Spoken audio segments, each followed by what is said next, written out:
Chapter 2. Uh-oh. I hustled back to Mr. Willow's class and sat down at our table. I share table 5, in the back, with Simon and Rosie. Uh-oh, Rosie said.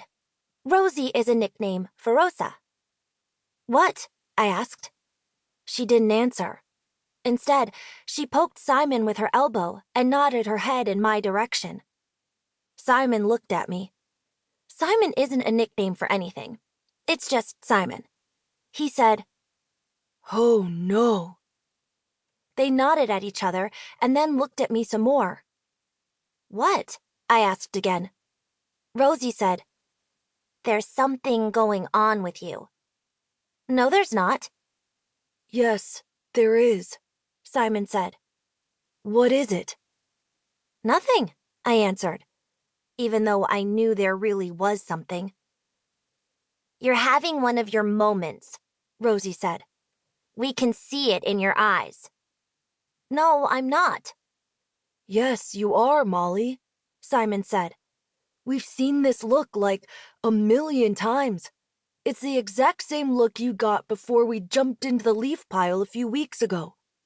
I mean, every single leaf? Seriously? Rosie pleaded. Just tell us. Okay, I said. I knew they were right. This thing was not going to get out of my head. There's a mason jar on Principal Shelton's desk.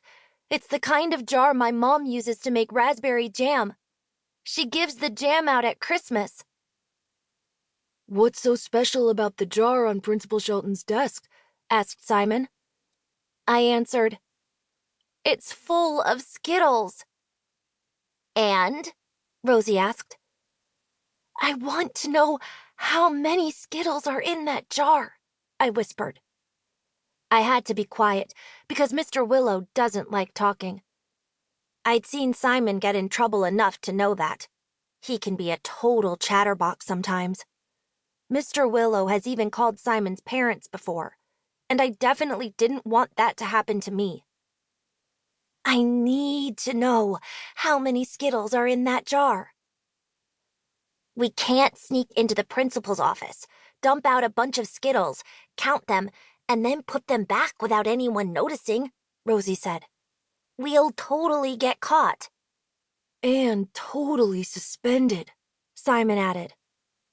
I need to know, I said.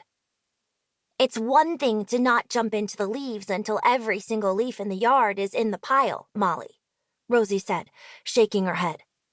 And then if another leaf falls, we have to stop jumping, go get that leaf, and add it to the pile. But this is different. Simon agreed. Way different. All I said was, I need to know. This could mean, like, getting into serious trouble at school, Rosie said, still shaking her head. And at home, added Simon. I need to know. Rosie looked at Simon. Simon looked at Rosie. Then they both looked at me. We were good friends, best friends even. They knew me. They knew nothing would change my mind. You need to know, Simon said. I need to know. Okay, Rosie said. She twirled her hair around her left index finger. I knew this was a good sign. We're going to need a plan. But we couldn't come up with a Skittle snatching and counting strategy right then. That's because Mr. Willow was already walking toward us. Table 5, he said in a voice a little louder than usual. Quiet down.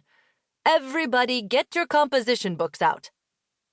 Lunchtime, I whispered. Lunchtime, Rosie and Simon whispered back in unison. Chapter 3. The Golden Ticket Idea.